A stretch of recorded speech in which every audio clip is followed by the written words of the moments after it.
ಶಿವಮೊಗ್ಗ ವಿರೂಪಾಕ್ಷ ವತಿಯಿಂದ ಸಹ ಕಾಂಗ್ರೆಸ್ ಪಾರ್ಟಿ ಆಫೀಸಲ್ಲಿ ದಿವಂಗತ ರಾಜೀವ್ ಗಾಂಧಿ ಅವರು ಮತ್ತು ನಮ್ಮ ಕರ್ನಾಟಕ ರಾಜ್ಯದ ಮುಖ್ಯಮಂತ್ರಿಗಳು ಆಗಿದ್ದಂತಹ ದೇವರಾಜ ಅರಸು ಅವರ ಹುಟ್ಟುಹಬ್ಬವನ್ನು ಇವತ್ತು ಕಾಂಗ್ರೆಸ್ ಪಾರ್ಟಿ ಆಫೀಸಲ್ಲಿ ಅಧ್ಯಕ್ಷರಾಗಿರ್ತಕ್ಕಂಥ ಪ್ರಸನ್ನ ಕುಮಾರ್ ಅವರ ಅಧ್ಯಕ್ಷತೆಯಲ್ಲಿ ಇವತ್ತು ಕಾರ್ಯಕ್ರಮ ನಡೀತಾ ಇದೆ.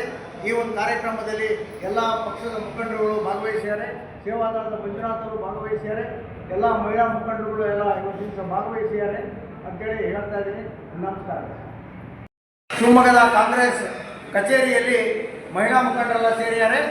ಇವತ್ತು ನಮ್ಮ ದಿವಂಗತ ರಾಜೀವ್ ಗಾಂಧಿ ಮತ್ತು ನಮ್ಮ ಕರ್ನಾಟಕದ ಮಾಜಿ ಮುಖ್ಯಮಂತ್ರಿಗಳಾಗಿರ್ತಕ್ಕಂಥ ಅರಸೂರವರ ಇವತ್ತು ಹುಟ್ಟುಹಬ್ಬವನ್ನು ಆಚರಿಸ್ತಾ ಇದ್ದಾರೆ.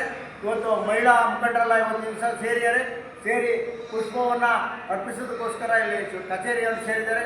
ಇದು ಒಂದು ಅದ್ಭುತವಾದಂಥ ಕಾರ್ಯಕ್ರಮದಲ್ಲಿ ಮಹಿಳಾ ಮುಖಂಡರೆಲ್ಲ ಭಾಗವಹಿಸಿದ್ದಾರೆ. ಜಿಲ್ಲಾ ಅಧ್ಯಕ್ಷರು ಭಾಗವಹಿಸಿದ್ರು.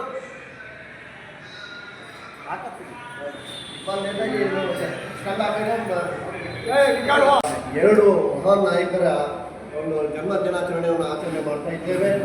ಇವತ್ತಿನ ದಿವಸ ಕರ್ನಾಟಕ ರಾಜ್ಯದಲ್ಲಿ ಮಾಜಿ ಮುಖ್ಯಮಂತ್ರಿಗಳಾದ